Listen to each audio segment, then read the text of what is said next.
This video is split into two parts. In the first part, I'll teach you how to use OpenAI's API to have a conversation with ChatGPT or their other models directly inside your terminal.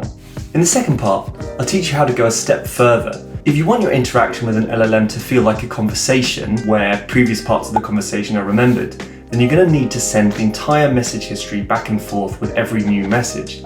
At a certain point, we're going to hit a token limit. That's the maximum amount of tokens that you can have in a single conversation. Now, whether the token limit is a problem or not is going to depend on your use case. Maybe for your app that is absolutely more than you would need and it's not a problem, in which case you don't need to watch that part of the video. But if you need to support very long conversations or conversations that include a lot of different contexts, this limit could become frustrating. And so in the second part of this video, we're going to discuss 3 strategies for dealing with that limit.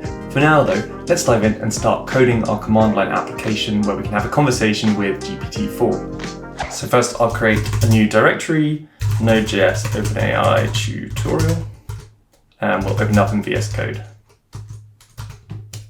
As this is a Node project, we will start by running npm init with the yes flag, and we'll need to install a few dependencies. So for the AI portion of the dependencies, we're going to need the OpenAI library. We'll also need a library to determine the token counts of our messages. For OpenAI, the best library here is JS tick-token, which is a JS port of their official tokenization library. I'm also going to add .env to manage environment variables. And for one or two of our examples, it's going to be useful to have a way of generating a random ID. For this, I'm going to use a library called Bison object ID, which creates an object ID similar to something you might use in Mongo, for example. Then for our development dependencies, I do want to make this a TypeScript project because I think that is the industry standard for production grade projects. So npm install dev dependencies, TypeScript, and to run the TypeScript, we'll use tsnode. I'm going to write the main part of our logic in a source folder, so let's make that. We'll start with the basic conversation example. So I'll create a file called conversation.ts. And we don't need this main file. Instead, we can have a script start basic for the basic conversation, and we'll run source conversation.ts. So if we log hello YouTube, then npm run start basic. Great, it's working. So one of the first things we need to do is establish a connection with OpenAI. Client equals new OpenAI. And we'll need to pass in an API key, which we'll get from our environment variables. We'll call it OpenAI key. And we'll also need an organization key. So organization, which we'll get from process-env OpenAI org. We installed .env to help us manage our environment variables. This means we can create a .env file in the root folder. And then if we grab the names of our keys, we can put them in here. Import .env. And then we just need to call the config function, and that should make those values available. I'll quickly open a browser to show you how to get hold of one of these API keys. You need to make an account on the OpenAI platform, and then you can go into this API keys section. So we need to create a new secret key, and this will be a service account. I will call it Node.js OpenAI tutorial. I'm just going to put it in the default project, but you might have a specific project you want to use.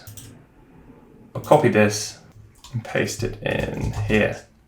I will be deleting this key after making this video, so I'm afraid no free credits from me. Then to get your org key, you need to go into Settings, General, and take the org key from here. I've blurred this out because this is my actual key. Let's see if it's working. I'll create an asynchronous function called main, which we can run at the bottom of the file. And for now, let's just try and log something simple.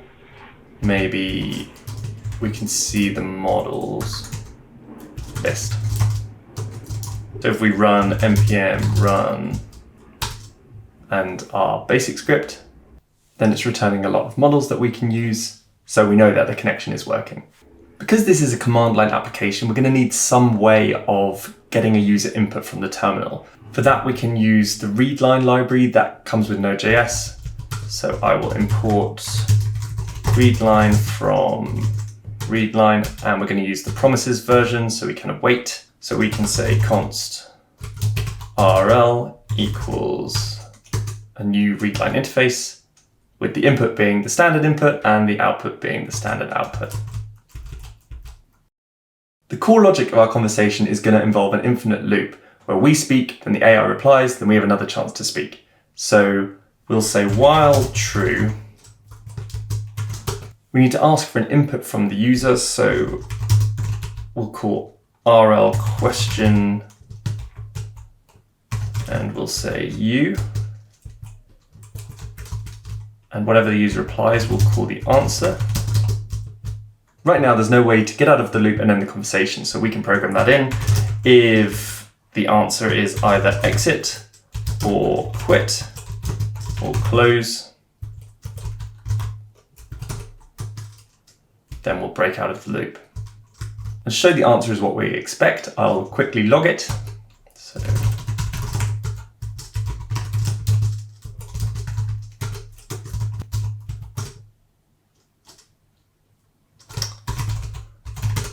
that's working. If we want to quit, the program hasn't closed, and that is because if we break the loop, we need to close the readline interface. So let's try again. Perfect. Now let's send this user input to the AI. So we'll say const response equals await client chat completions, and we'll create a new completion. We will use a model of GPT-4. We'll say the max tokens is something conservative, maybe 300. Then the messages, we'll open a new array and we'll say that someone with the role of user has provided the content of our answer variable. Now let's log the response. So console log AI response. Choices, we're only going to have one, and we'll get the content of that message. So now if I write hello, we get a response. There are two really obvious improvements here. One is that the AI doesn't have any knowledge of prior messages. So if we say, did I say hello? The AI doesn't know what's happened in the conversation so far. So we're going to need to store some kind of message history. Now, in a production application, you would do this in a database, but for now, we're just going to store it in the application memory. So first, let's define a type of message. We OpenAI chat completions and our chat completion message param. And then above our main function, we'll create message history, which will be an array of messages. So here we can just put the message history, and we just need to make sure to put our user's message into that message history array. Now, if we run the program again, hi, did I say hi? The AI has an awareness of the conversation. The other optimization is that we can make the experience feel a bit better by using streaming to stream in chunks of the response rather than waiting for the whole response to come in at once. So let's delete this log, and back in the create function, we can add the option of stream true. Now we'll write to the standard output AI. The response is going to come back in chunks, which will be small parts of the overall string, so we'll need to construct the final string. So I'll say new content is an empty string, then for await const chunk of the response, then we're going to get the content from the chunk. So that is chunk choices delta content this time. And if nothing is found, let's make sure we fall back to an empty string. Then we can do new content plus equals content. And we'll also write this content to the standard output. Finally, we need to push this to the message history. Copilot's got that correct. And I'll add a couple of new lines just to space things out. Okay, let's run this again. What can you do for me? As we saw, the response was streamed in a few chunks, and I think that just makes the user experience a little bit nicer. It'll also be a bit easier to test because instead of waiting for a long reply that maybe never comes because we have a bug, we can see if the AI is outputting anything from the start. And to test the message history,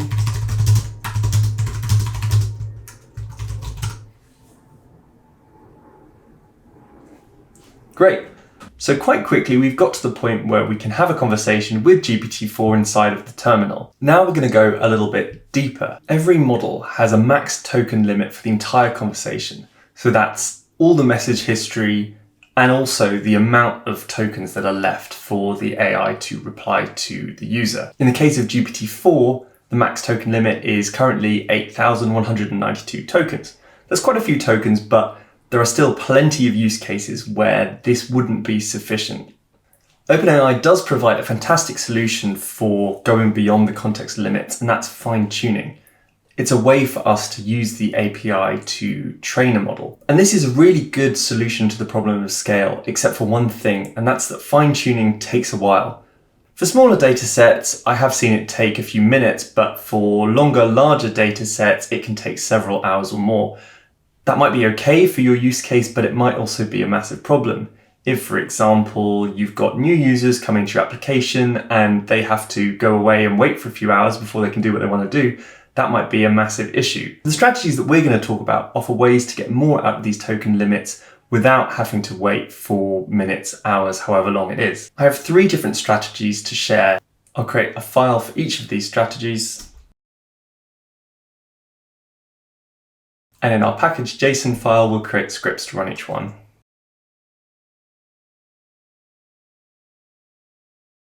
Our first strategy is to create a rolling context window. So we're going to only send X many past messages and discard messages from before that. If you have 100 messages,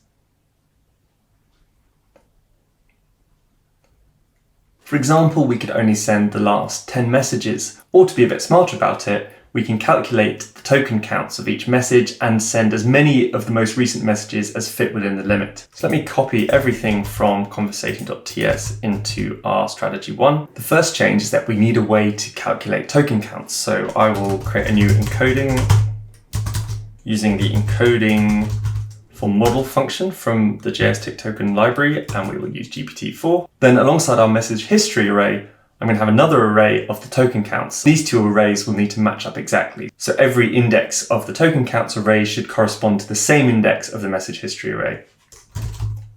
So we will say const token counts, which is a type of an array of numbers, equals an empty array. We'll also need a way to add the token counts together. I'm sure Copilot can help us here. Function sum.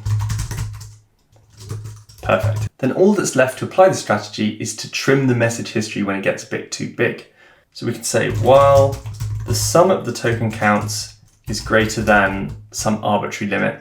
For testing, let's say 50, because then we'll see it really easily. Then we want to shift the token counts array, that's take off the very first entry. And we also want to shift the message history array. And to help us see if it's worked, we can add some logs. So let's log the message history and also the token counts.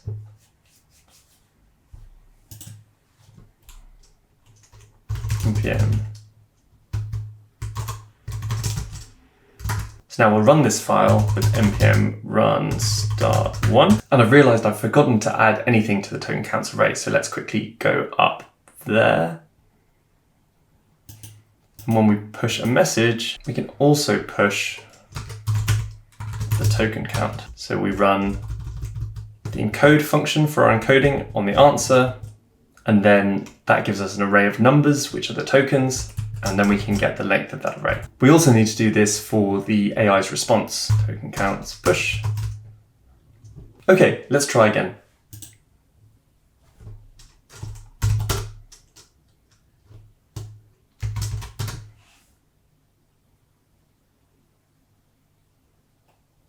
Great, this time our token counts array has 2 entries, same as message history. How are you? Okay, and we are gonna hit the limit quite soon. Let's say, tell me more. This is a long message. In fact, so long that it's wiped the entire message history. So let's ask some less open-ended questions. Hello. Thanks. Maybe I'll just say okay. All right, this is looking close to the limit, so we'll have another gracious thank you.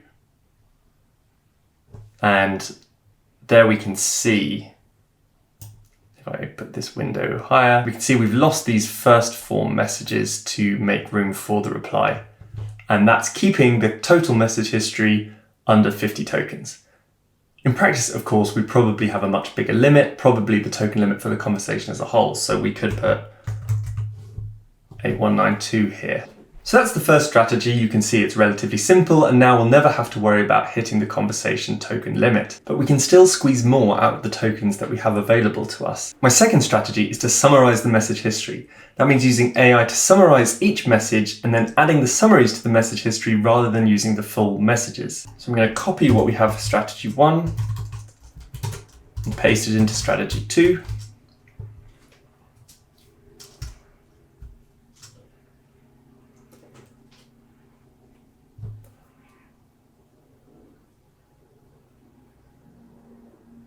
One of the first changes I'd like to make is to create a new message type specifically for the messages that we'll be storing.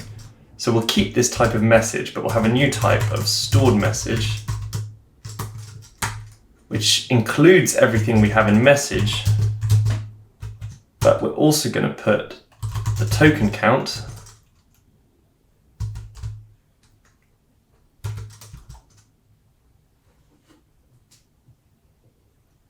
and in order to match up our summaries to the right place, I'm going to add an ID field. This is why we installed that object ID library, so this will be a type of object ID. We can now get rid of the token counts array because the information is in the stored message, and the message history should have the type stored message. We'll need to fix a few errors. For our missing fields, we will have an answer ID, which is a new object ID, and we'll get the token count. We'll call this answer token count and add those in. Then we can get rid of the token counts and delete this. Then we can do something similar down here. So we will have a response ID and a response token count. And delete this. Then to get something we can put in our sum function, we need to do message history.map, and for each message, we'll simply return the token count. And we can delete our final 2 references to the old token counts array. Okay, this now works, but it still doesn't do anything different to strategy 1. Above our main function, I'm going to create a new asynchronous function called Summarise message. We'll want 3 arguments, so we'll need to know the ID of the message, the token count of the message, and the content. We're going to create these summaries in the background, so we don't need to stream them in. So we'll say const response, create a new chat completion, using the same model as before, GPT-4, but the next options will be a bit different. So instead of just having a flat amount of max tokens, in general, the summary should be smaller than the original messages. That isn't going to work though for very small messages. Like if I say hi, the AI summary of hi is probably going to be longer than that message. So to get around that, we'll say max tokens equals the maximum of either the token count of the message, or we'll say as a fallback 100 tokens. And in the messages array, we're going to do something a bit different. So we'll send an initial message with the role of system. This is useful for providing initial context. And this time we'll use a prompt. So we'll say, summarize the following message. And because we want to save as much space as possible, we can say cutting out any unnecessary details. And let's put content at the bottom. We can then put the summary into a variable of summary.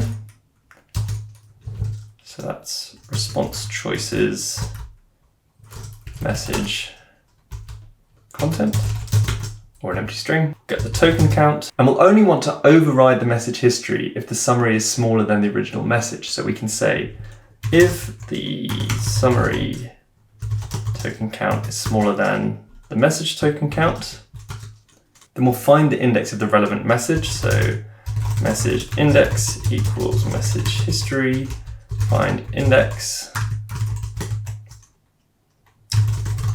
And we'll say if the message ID converted to a string equals the given ID converted to a string, then that's our message. Then we can update it with the summary as the content and the summary token count as the token count. The reason that I haven't made summarize message a pure function and I've given it this side effect is that allows us to run it in the background.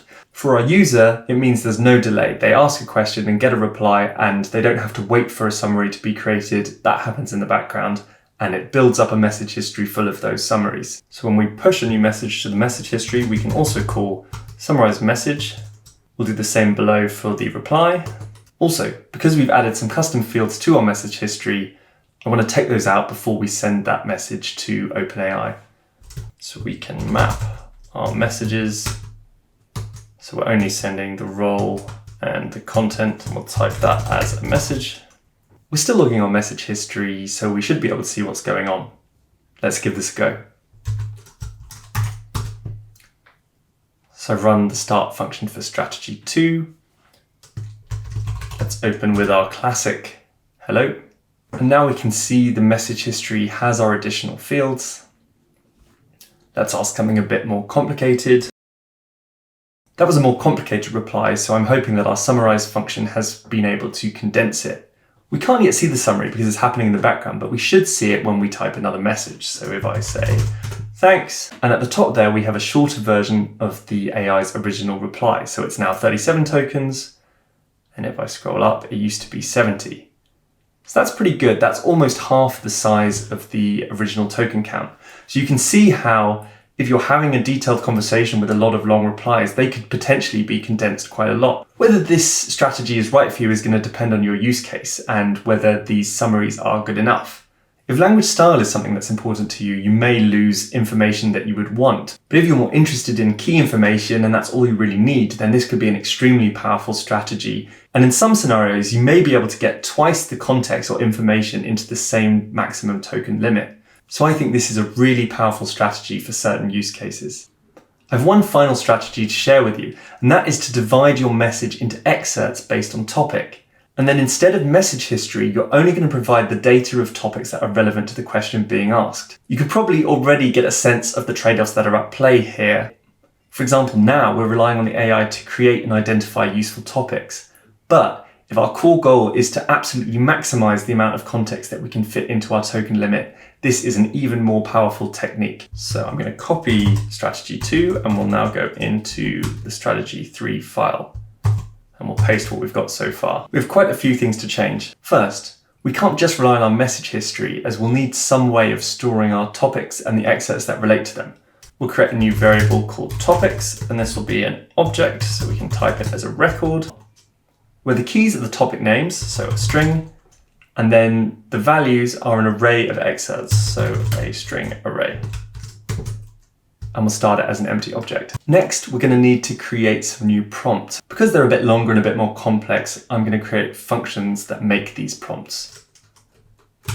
So let's say get prompt to divide into categories, which accepts an argument of content. We'll say go through the following message and split it into smaller parts based on the different topics it covers. Then we can ask it to provide its response as a JSON object. So your result should be a JSON object where the keys are the topics and the values are an array of strings representing the corresponding, let's say, excerpts from the message. And to be extra efficient, we'll also tell the AI it can ignore any relevant details or things that it deems not to be so useful. Then, in order to stop the AI coming up with similar but different names for the topics, we can feed in the topics that we already have. So we're encouraging it to reuse topic names that it's already got. So we'll say you can use the following topics as a reference. And we'll just go through the keys of our topics object and join them with a comma. And finally, we don't want to forget to actually send the message. When we send this prompt to the AI, that can happen in the background. However, we'll need to ask the AI to come up with relevant topics for each user input, and we will have to await those. So let's now write a prompt for that. Const get prompt to choose relevant topics.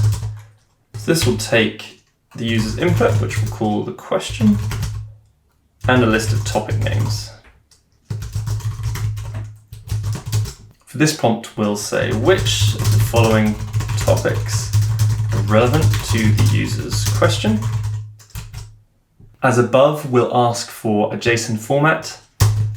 Give your answer as a JSON array of strings, where each string is a topic. And then to handle a situation where no topic is relevant, we can say if none of the topics are relevant, you can respond with an empty array. Great. I also prefer if too many topics were returned rather than too little, so we can add that it is better to include more topics than necessary than to exclude relevant topics. So now we can have the topics and the question. Next, let's write the functions that use these prompts. I'm going to go in reverse order because the relevant topics one is a little bit simpler. So let's create a new function called getRelevantTopics. This will be asynchronous and it will take a question and topic names, and then we can get our prompt.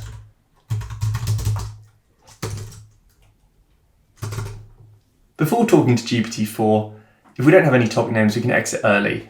So we can say, if there are no topic names,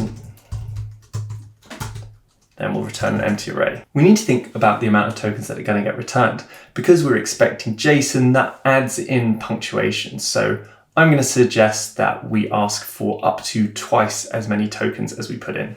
So let's calculate the tokens in the question. Encode.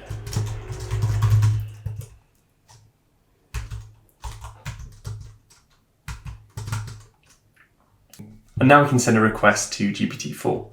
So let's say tokens times 2 in the max tokens, and then in our messages, we'll have a system message that contains the prompt. We can then say the result is either the content or a string containing an empty array, which we can then pass. So now we need to pass the string that's returned. In my experience, GPT-4 is very good at providing a correct string, but it's not absolutely guaranteed. So let's do this in a try-catch. So let's try to create a variable we'll call passed. And this is gonna JSON.parse the result. And and we expect it to be an array of strings. And if that's successful, we'll simply return it. But if it isn't, we'll catch the error. Let's log it to the console error. And then we can return an empty array. Next, let's write the function we'll use to dissect messages into excerpts based on the topic. I'm going to call this process anatomization because we're effectively working out the anatomy of the message based on its topic. We can actually use this function to replace Summarise message. So let's rename it to anatomize message. We no longer need the ID, and the rest is going to be very different. So I'll get rid of the main body. Where we were calling Summarise message, we'll now call anatomize message, and there's one less argument. Now this function has the potential to use quite a lot of tokens because if we're going through an entire message and regurgitating it, then we're going to use at least the same amount of tokens as in the original message, but likely a fair bit more. To handle that, I'll add a few more arguments. So let's say we have a model token limit, and let's use the actual limit of GPT-4. There's also a chance that parsing fails, and we may want to retry in that scenario. So I'll say that we can have a max number of attempts of 3. And we'll start an attempt count of 0. Again, I haven't actually experienced not being able to parse the result of GPT-4, but I feel like this is a tiny bit less certain, so this could be a good practice. Let's hedge our bets and say the maximum amount of tokens that we could get returned in the summary will be twice the amount of the original message. That means the content we pass into this function can only be as large as 1/3 of the overall model limit. Because if you take 1/3 and then you output something that is twice the size of that, you've taken up the whole limit. We'll say content limit is math.floor, the model limit divided by 3. So if the token count is greater than the content limit, throw new error. Perfect. Now we can send a request to GPT-4, so we'll say const response equals a new chat completion as per usual. The model will be GPT-4, and the max tokens will be the maximum of either the token count times 2, or let's hedge our bets a bit here and say 300. And then the messages, we'll have a role of system, and then we'll get the prompt to divide content into the categories. If everything's worked, we'll get some JSON out of this. So let's say const JSON equals what's in the content, or if nothing is returned, then we can have an empty object inside a string. And as before, we'll use a try catch. So let's say try, and we'll get the parsed value. So JSON parse JSON. And this time it's an object where the key is a string and the values are an array of strings. And then if that's successful, we'll loop through the entries. So we can say for const topic excerpts of the entries. Then if topics does not have the given topic, then we'll initiate a new array, and then we can push the excerpts to that array. And I've made a small typo. This should be topic singular. Now TypeScript is happy. And like before, if parsing fails, we'll catch that. We can log it to the console, but we can go a step further and say, if the attempt count is less than the maximum number of attempts, then we'll call the function again and increment the attempt count. And if the attempt count is equal or greater than the max attempts, then we'll simply return an empty object. And I'm missing one more curly brace. We're nearly there. We can now head back to our main function. Before we stream in a response, we'll get the relevant topics. So we can say const relevant topics and call our function, giving the answer and the current keys of the topics object.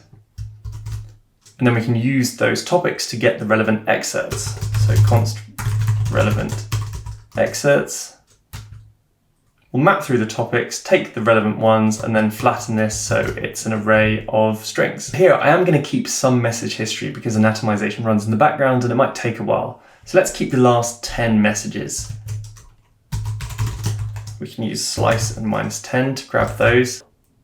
And then at the start, we'll add a system message containing the relevant excerpts. So we'll spread our messages from the history, and then add a new message, role system, and the content of the message. Let's remind the AI, you are a helpful AI assistant, and you should answer the user's questions based on the following excerpts from prior messages. Then we'll join the relevant excerpts, maybe with a semicolon, and type this as a message. And then at the bottom, I'm no longer interested in the message history, but I do want to see what the topics are. So let's log topics. I think that's enough for a basic version of this strategy. It is definitely the most complex and we could take it a lot further, optimize certain things, handle more edge cases, but hopefully this is a good foundation for you to take further. Let's run this file, npm run start 3. And in order for our summary to be interesting, I need to ask a more detailed question.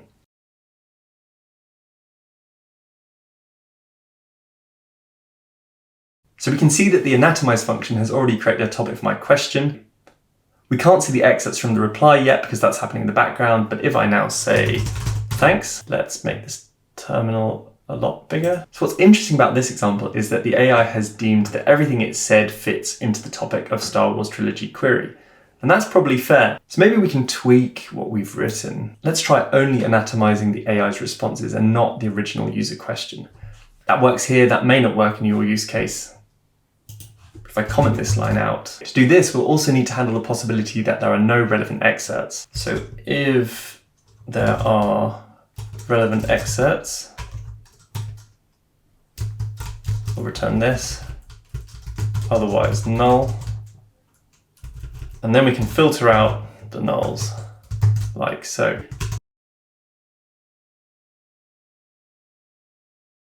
To speed things along, let's say keep your answer under 300 tokens. That looks like more than 300 tokens, but it is a little shorter. All right, and we can say thanks. There are no topics yet, as it does take a little while for the AI to spit out the excerpts. Let's try thanking it again. Okay, great, and now we have some topics. So in this case, topics have been created for each of the 3 movies. I think this is a pretty good way of splitting things up, because if somebody asks a question about one specific movie, then they only need the context for that movie. For the sake of this tutorial and to keep things a bit simpler, we've asked the AI to come up with its own categories. But I think this approach is better in a more restricted context.